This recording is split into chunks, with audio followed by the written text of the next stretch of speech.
যদি জনগণ ঐক্য হন, আমি বিশ্বাস করি ইনশাআল্লাহ বাংলাদেশের পূর্ব আকাশে এমন এক সূর্য উঠবে, যে সূর্য গরিব, দুঃখী, মেহনত মানুষ প্রত্যেকটা জনগণকে আলো দিবে, প্রত্যেকটা মানুষের অধিকারকে ফিরিয়ে দিবে। মুক্ত আকাশে মানুষ ঘুরবে, ঘরের দরজা বন্ধ করে মানুষ ঘুমাবে। যেখানে গরিব দুঃখী মেহনত মানুষের ক্ষুধার্ত থাকার কোনো প্রস্তুতি আসতে পারে না, কেউ বস্ত্রহীন থাকবে না, অন্নহীন থাকবে না। ইনশাআল্লাহ খোলা আকাশের নিচে ঘুমাতে হবে না ইনশাআল্লাহ। আসো আমরা ঐক্যবদ্ধ হই। আমার যুবক বাবারা, মুরব্বী বাবারা, 53 বছর পর্যন্ত বহুত বাংলা দেখেছেন, নতুন বাংলা দেখেছেন, সবুজ বাংলা দেখেছেন, স্বর্ণের বাংলা দেখেছেন, ডিজিটাল বাংলা দেখেছেন, ইসলামী বাংলা দেখেন নাই। এবার আসুন আমরা সবাই ইসলামী বাংলা দেখি। যদি ইসলামী বাংলা দেখেন তাহলে ইনশাআল্লাহ এদেশের মানুষ শান্তি পাবে, মুক্তি পাবে। আউযু বিল্লাহি মিনাশ শাইতানির রাজীম। বিসমিল্লাহির রহমানির রহিম। ইন্নাল্লাহা লা ইউগাইয়িরু মা বিকওমিন হাত্তা ইউগাইয়িরু মা বিআনফুসিহিম। সাদাকাল্লাহুল আলিয়্যুল আযীম। সবাই বলে সাল্লাল্লাহু আলাইহি ওয়াসাল্লাম। ভাই কমান এতক্ষণ ঠিক ছিল আমার। ইসলামী আন্দোলন বাংলাদেশ সিরাজদিন শাখা থানা শাখা কর্তৃক আয়োজিত আজকের গণসমাবেশের সম্মানিত সভাপতি সিরে তাজ ওলামায়ে কেরাম, সর্বস্তরে ইসলাম প্রেমিক দেশপ্রিয় ভাইয়েরা আমার, ইসলামী আন্দোলন বাংলাদেশ কি ও কেন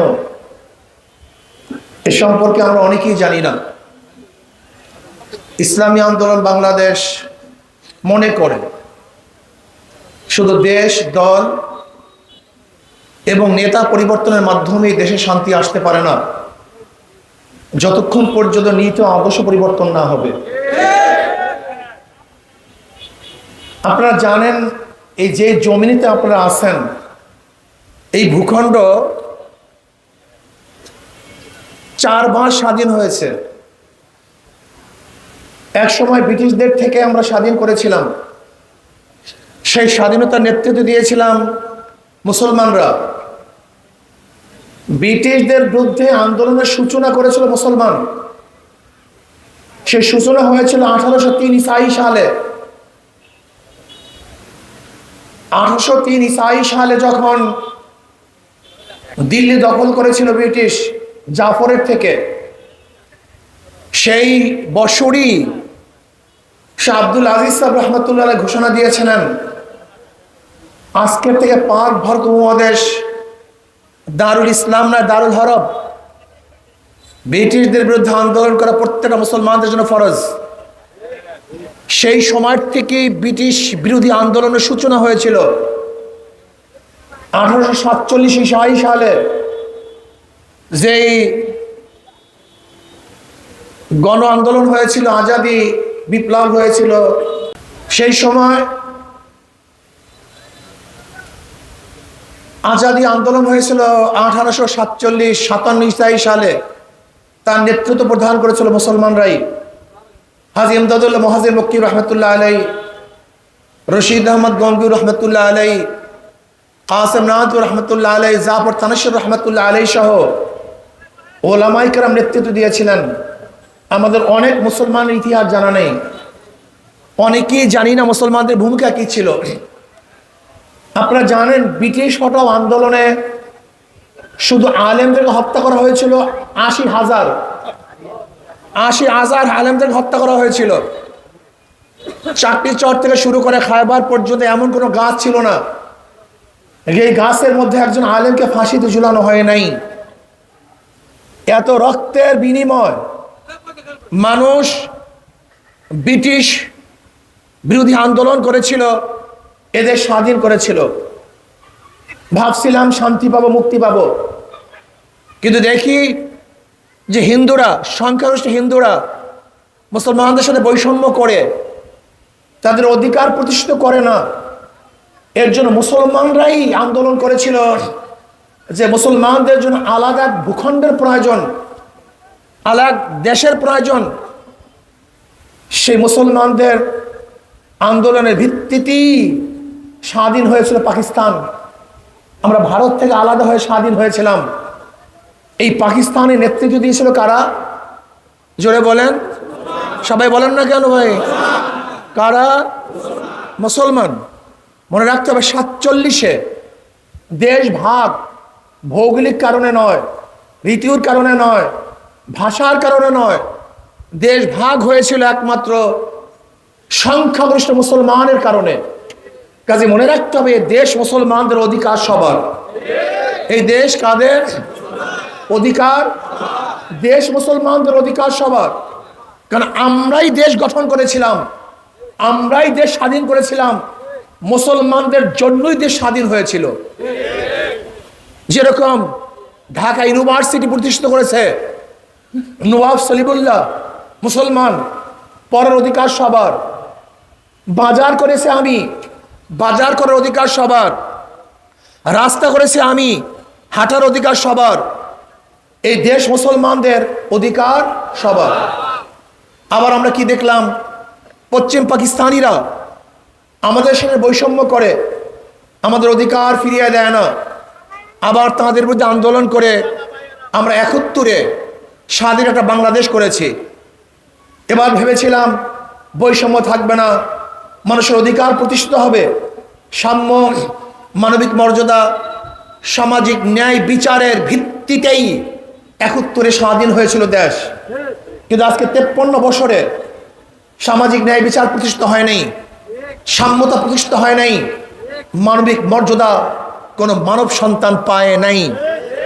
এর জন্য আবারও 2024 5ই আগস্ট বৈষম্য বিরোধী আন্দোলন করে মানুষ স্বৈরাচার ফ্যাসিস্ট সরকারকে দেশ থেকে তাড়িয়ে দিয়েছে। সে পালাতে বাধ্য হয়েছে। কেন? মানুষজন শান্তি পায়, মানুষ মুক্তি পায়, অধিকার ফিরে পায়। চাঁদাবাজি থাকবে না, খুন থাকবে না, লুট থাকবে না, জুলুম থাকবে না, অত্যাচার থাকবে না, অবিচার থাকবে না, মিথ্যা মামলা হবে না। কিন্তু আমরা কি দেখলাম? 5ই আগস্টের পরে আবারও সে সন্ত্রাসী দল, জালেমের দল, লুটেরারদের দল, ডাকাতদের দল, চাঁদাবাজের দল আবারও বাংলাদেশে লুটপাট, দখলদারি শুরু করেছে, আবারও জুলুম অত্যাচার শুরু করেছে। আমরা কি দেখলাম? আওয়ামী লীগ যেরকম মিথ্যা মামলা দিয়েছে, আজকেও বহুত মানুষের নামে মিথ্যা মামলা দেওয়া হচ্ছে। আমরা কি দেখেছিলাম? আওয়ামী লীগের আমলে, অবৈধ সরকারের আমলে তারা মিথ্যা মামলা দিয়ে লক্ষ লক্ষ কোটি কোটি টাকা মানুষের থেকে হাতিয়ে নিয়েছে। আজকে একই চিত্র, বিভিন্ন মানুষের নামে কেস দিয়ে তাদের থেকেও টাকা হাতাবার চক্রান্ত করতেছে। যদি এখনো বৈষম্য থাকে, জুলুম থাকে, অত্যাচার থাকে, অবিচার থাকে, তাহলে এই স্বাধীনতা আন্দোলনে আমরা রক্ত দিলাম কেন? জীবন দিলাম কেন? আমাদের জীবনের মায়া ত্যাগ করে রাজপথে ঝাঁপিয়ে পড়ছিলাম কেন? অনেকেই তো পড়তে পারে নাই। আমরা রাজপথে ঝাঁপিয়ে পড়ছিলাম মানুষের অধিকারকে ফিরিয়ে দেওয়ার জন্য, মানুষের বৈষম্য দূর করার জন্য। কুলি, মজদুর, জেলে, তাঁতি, ঋষি, কামার, চামার, শ্রমিক, পুরুষ, মহিলা, গরিব, দুঃখী, যে যেখানেই থাকবে না কেন, পুরুষ, মহিলা, মুসলমান, হিন্দু, খ্রিস্টান, বৌদ্ধ, প্রত্যেকটা মানুষের অধিকারকে ফিরিয়ে দেওয়ার জন্যই রাজপথে ঝাঁপিয়ে পড়ছিলাম জীবনের মায়া ত্যাগ করে। কিন্তু আজকেও যদি সেই বৈষম্য চলে, আজকেও মানুষের জুলুম চলে, অত্যাচার চলে, অবিচার চলে, তাহলে আমাদের আন্দোলন সাকসেস হয় নাই। আবার আন্দোলন হতে হবে, আবার আমাদের আন্দোলন করতে হবে। সেই আন্দোলন হবে জালেমদের বিরুদ্ধে আন্দোলন, ডাকাতদের বিরুদ্ধে আন্দোলন, চাঁদাবাজের বিরুদ্ধে আন্দোলন। এবার আন্দোলন হবে রক্তের আন্দোলন নয়, সেই আন্দোলন হবে ব্যালটের আন্দোলন। যত জনগণ আছেন সমস্ত জনগণকে ঐক্য হতে হবে, সমস্ত জনগণকে ঐক্য হতে হবে। আগামী নির্বাচনে যেই দলের মধ্যে, যেই গোষ্ঠীর মধ্যে, যেই নেতার মধ্যে জুলুম থাকবে, অত্যাচার থাকবে, অবিচার থাকবে, যেই দলের মধ্যে গুন্ডা থাকবে, চাঁদাবাজ থাকবে, খুনি থাকবে, ওই দলকে বয়কট করতে হবে, ওই দলকে বয়কট করতে হবে জনগণ। আমি সংক্ষিপ্ত ইতিহাস বলতেছি। আমরা বারবার রক্ত দিয়েছি, বারবার আন্দোলন করেছি, বারবার আমরা সংগ্রাম করেছি, কিন্তু সে মানুষের ভাগ্যের পরিবর্তন করতে পারিনি। এর কারণটা কোথায়? কারণ বুঝতে হবে। একজনের নাম এ, একজনের নাম বি, একজনের নাম সি। এও চোর, বিও চোর, সিও চোর। ক্ষমতা আসে এ, সে কি করবে? হটাও এ, বসাও বি, সে কি করবে? হটাও বি, বসাও সি, সে কি করবে? কারণটা কি? দলের পরিবর্তন হয়েছে, নেতার পরিবর্তন হয়েছে, আদর্শ নীতির পরিবর্তন হয় নাই।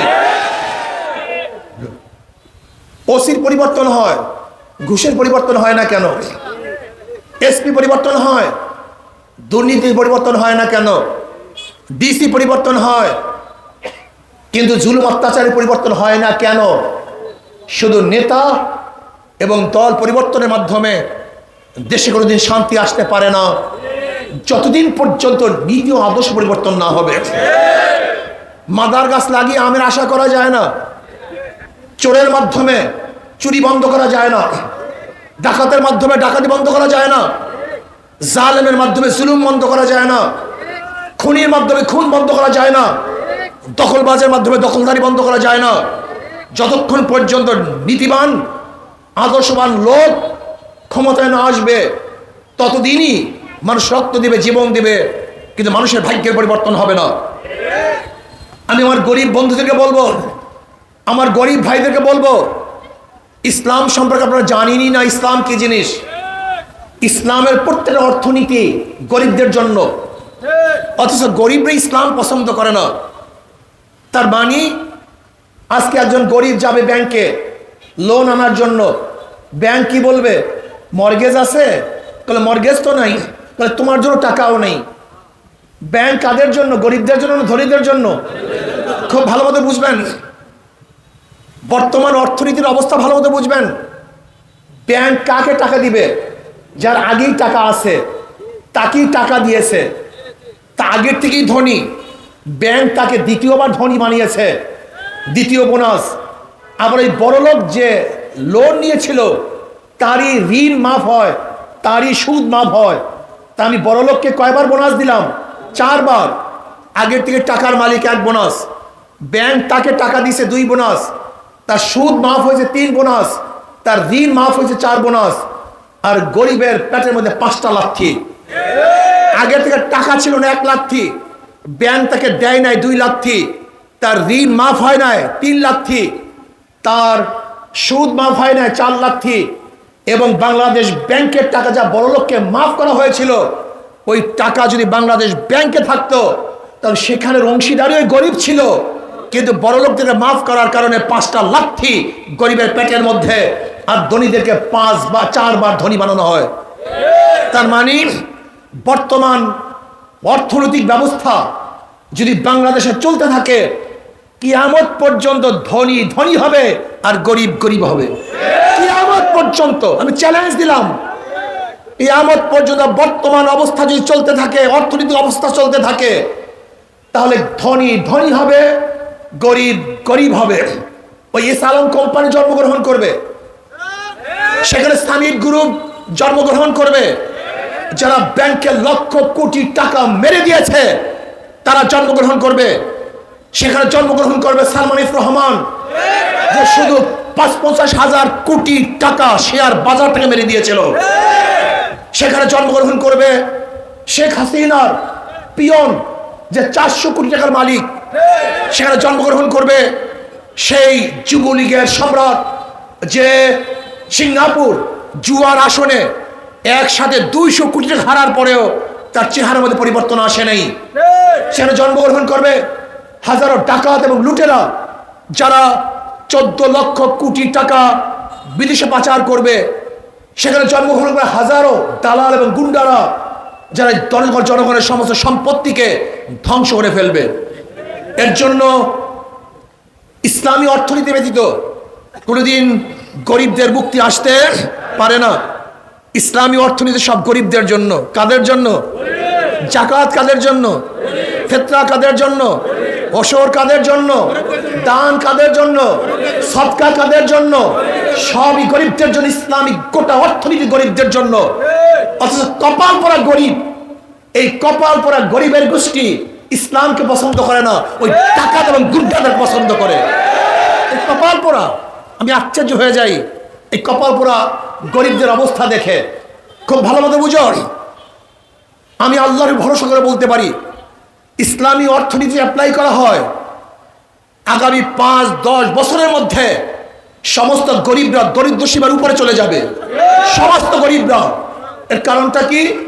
সহজ কারণ, যে 14 লক্ষ কোটি টাকা বিদেশে পাচার করা হয়েছে, এই 14 লক্ষ কোটি টাকা যদি শুধু বাংলাদেশের গরিবদের মধ্যে সুষম বন্টন করা হতো, তাহলে একজন গরিবে পাওয়া যেত না। কথাটা বুঝাতে পারছি? 14 লক্ষ কোটি টাকা বুঝো, গোটা বাংলাদেশের 2-3 বারের বাজেট। এই বছর বাজেট হয়েছিল 60 লক্ষ কোটি টাকা গোটা বাংলাদেশের জন্য, আর সেখানে শুধু পাচার হয়েছে 2 লক্ষ কোটি টাকা, 14 লক্ষ কোটি টাকা। শুধু কি তাই? আপনারা কি জানেন আজকে বাংলাদেশ 18 লক্ষ কোটি টাকা ঋণী? এখানে যত মানুষ আছেন, আজকে যে সন্তান জন্মগ্রহণ করবে তার মাথার উপরে 1,50,000 টাকা ঋণ। এই প্রত্যেকটা মানুষ 1,50,000 টাকা ঋণী। এর কারণটা কোথায়? আমাদের ভ্যাট, আমাদের ট্যাক্স, আমাদের কর, আমাদের খাজনা। টাকা পে করবো আমরা, আর চুরি করবে, টাকাতি করে বলবো ওরা, বিদেশে পাচার করবো ওরা। এটা আমরা মানতে পারি না। ওরা দাবি করে আমরা জনগণের শাসক, ওরা শাসক হিসেবে আসে, আসলে ওরা আমাদের শাসক না, ওরা আমাদের জালেম। ওরা আমাদের সবচেয়ে বড় ক্ষতি করেছে। কাজে আগামী নির্বাচনে আমি সমস্ত ভোটারদের ঐক্য হতে বলবো, যেই দলের মধ্যে লুটেরা আছে, চাঁদাবাজ আছে, গুন্ডা আছে, খুনি আছে, ধর্ষক আছে, ওদেরকে প্রত্যাখ্যান করুন। আল্লাহওয়ালা, আল্লাহকে যারা ভয় করে, যাদের চেহারার মধ্যে নবীর সুন্নাত আছে, যারা জনাবে মুহাম্মদ রাসূলুল্লাহি সাল্লাল্লাহু আলাইহি ওয়াসাল্লাম আদর্শকে বাস্তবায়ন করতে চায়, যারা মানুষের দরদ বুঝে, যারা এতিম মিসকিন এবং বিধবা মানুষের সাহায্য করতে পারবে, তাদের পাশে দাঁড়াতে পারবে, এমন আল্লাহ ভীরু, আল্লাহ ওয়ালাদেরকে ক্ষমতায় বসাবার আগ পর্যন্ত আন্দোলন করবেন, সংগ্রাম করবেন, রক্ত দিবেন, কিন্তু বৈষম্য দূর হবে না, জুলুম, অত্যাচার, অবিচার বন্ধ হবে না। এর জন্য আমি ভোটারদেরকে বলবো, যদি আমাদের মধ্যে চাঁদাবাজ থাকে, গুন্ডা থাকে, বদমাশ থাকে, আমাদের কাছে বলার পরেও যদি আমরা তাদের বিরুদ্ধে অবস্থান না নেই, তাহলে ইসলামী আন্দোলনকে প্রত্যাখ্যান করুন। দরকার নাই তোমাদের। কিসের জন্য তোমাদের দল করব? যদি তোমরা চাঁদাবাজি করো, তোমরা অবৈধ দখল করো, তোমরা ধর্ষণের সাথে জড়িত থাকো, লুটপাট করো, তাহলে তোমাদেরও দরকার নেই। আমরা তোমাদেরকেও চাই না। যদি জনগণ ঐক্য হন, আমি বিশ্বাস করি ইনশাআল্লাহ বাংলাদেশের পূর্ব আকাশে এমন এক সূর্য উঠবে, যে সূর্য গরিব, দুঃখী, মেহনত মানুষ, প্রত্যেকটা জনগণকে আলো দিবে, প্রত্যেকটা মানুষের অধিকারকে ফিরিয়ে দিবে। মুক্ত আকাশে মানুষ ঘুরবে, ঘরের দরজা বন্ধ করে মানুষ ঘুমাবে। যেখানে গরিব, দুঃখী, মেহনত মানুষের ক্ষুধার্ত থাকার কোনো প্রস্তুতি আসতে পারে না, কেউ বস্ত্রহীন থাকবে না, অন্নহীন থাকবে না। ইনশাআল্লাহ খোলা আকাশের নিচে ঘুমাতে হবে না ইনশাআল্লাহ। আসো আমরা ঐক্যবদ্ধ হই। আমার যুবক বাবারা, মুরব্বী বাবারা, 53 বছর পর্যন্ত বহুত বাংলা দেখেছেন, নতুন বাংলা দেখেছেন, সবুজ বাংলা দেখেছেন, স্বর্ণের বাংলা দেখেছেন, ডিজিটাল বাংলা দেখেছেন, ইসলামী বাংলা দেখেন নাই। এবার আসুন আমরা সবাই ইসলামী বাংলা দেখি। যদি ইসলামী বাংলা দেখেন, তাহলে ইনশাআল্লাহ এদেশের মানুষ শান্তি পাবে, মুক্তি পাবে। ইসলামকে অনেকেই ভয় করে, ইসলাম আসলে না জানি কি হয়ে যায়, মহিলাদের অবস্থাটা কি হবে, আমাদের সবাইকে দাঁড়িয়ে রাখাবে জোর করে, মনে হয় টুপি পরিয়ে দেবে সবাইকে, ঘরের মধ্যে সমস্ত মহিলাকে বস্তাবন্দি করা হবে। এগুলি ইসলাম ভুভিয়ারা, ইসলামের দুশ্মনরা আপনাদের কানে এই সমস্ত জিনিস দিয়ে আপনাদের মেধাকে নষ্ট করে ফেলেছে। ইসলাম এমন এক আদর্শ, যে আদর্শ পালন করলে মানুষকে জোর করতে হয় না, মানুষ এমনিতেই ভালো হয়ে যায়। আমার সাথে অনেক সাথে সম্পর্ক আছে। গাঁজাখোর বলে, হুজুর ইসলাম আসলে গাঁজার অবস্থাটা কি হবে, গাঁজা খাবো কিভাবে? আমি বললাম বাবা তোমার যদি গাঁজা খাইতে মনে না চায় তো কোনো সমস্যা আছে? তা তো নাই। বলে হুজুর তা কিভাবে সম্ভব? আমি বললাম মসজিদে গিয়ে কি তুমি গাঁজা টানতে পারবা? বল না হুজুর তা তো পারবো না। বলি কেন? হুজুর সেখানে তো গাঁজার পরিবেশ নেই। আমি বললাম ঠিক ইসলাম আসলে গোটা বাংলাদেশকে এমন এক পরিবেশ করা হবে যেখানে তোমার গাঁজা খাইতে মনে চাইবে না। এমনি তুমি ভুলে যাবা গাঁজার কথা, তুমি টেনশন করিও না। ইসলাম আসলে এমন এক পরিবেশ সৃষ্টি হবে যেখানে ঘুষ করে এমনি ঘুষ বন্ধ করে দিবে, প্রেশার কি এটা দরকার হবে না, যেখানে ধর্ষক এমনি ধর্ষণ বন্ধ করে দিবে, জোর করার কোনো প্রয়োজন হবে না, যেখানে মহিলাদের অধিকার থাকবে, আমাদের মহিলারা আরো বড় বড় শিক্ষিত হয়ে যাবে, তারা ভালো ভালো ব্যবসা করবে, ভালো ভালো চাকরি করবে। আমাদের মেয়েরা, বিশ্বাস হয় না? আম্মাজান খাদিজাতুল কুবরা রাদিয়াল্লাহু আনহার ব্যবসার মাধ্যমেই আমার নবী আলাইহিস সালাতু ওয়াস সালাম প্রথম ব্যবসা শুরু করেছেন। আম্মাজান আয়েশা সিদ্দিকা রাদিয়াল্লাহু আনহাকে বাদ দিয়ে গোটা দুনিয়ার কোনো মৌলবী বলতে পারবে না যে আমি আলেম হইছি। আলেম হতে গেলে আম্মাজান আয়েশাকে উস্তাদ মানতেই হবে। কি কথা ঠিক না? আপনি কি জানেন ইসলামী জগতে মহিলাদের অবদান কি? এক কাতেব, এক লেখক একটা বই লিখছেন যার মধ্যে 30,000 মহিলাদেরকে নিয়ে আসছেন মুহাদ্দিসা। কত হাজার? 30,000 মুহাদ্দিসা। 30,000 মহিলাদের অধিকার প্রতিষ্ঠিত হবে, তারা সুখে থাকবে, শান্তিতে থাকবে, ভালো থাকবে। আসুন ইসলামকে প্রতিষ্ঠিত করি, তাহলে ইনশাআল্লাহ এদেশের মানুষ বৈষম্য শিকার হবে না, আমরা সবাই একাকার হয়ে যাব। আগামী দিনে সবাইকে ইসলামের পতাকাতে ঐক্যবদ্ধ হওয়ার দাওয়াত দিয়ে অনুরোধ রেখে আজকে বক্তৃতা শেষ করতে চাই। আসুন, এই যে আমাদের আতিক সাহেব, আপনারা ভাবছেন বিশাল মৌলবী, কথা ঠিক না? উনি কিন্তু অনার্স মাস্টার্স, মনে হয় যেন বিশাল তোলাবা, বিশাল আলেম। আমি বিশ্বাস করি একজন ছাত্র লিডার, একজন জনপ্রতিনিধি, এরকম লোক যদি সংসদে যায় তাহলে আশা করি সংসদটা জান্নাতের বাগিচা হয়ে যাবে। সেখানে মদের গন্ধ আসবে না, সিগারেটের ঘ্রাণ আসবে না, কোনো ধর্ষক সেখানে বক্তৃতা করবে না। কাজে আসুন আমরা সম্মিলিতভাবে হাত পাকাকে বিজয় করি। আল্লাহ এই দেশকে, এই মানবতাকে মুক্তি দান করুন। আমার জন্য দোয়া চাই, আমিও দোয়া করি। আল্লাহ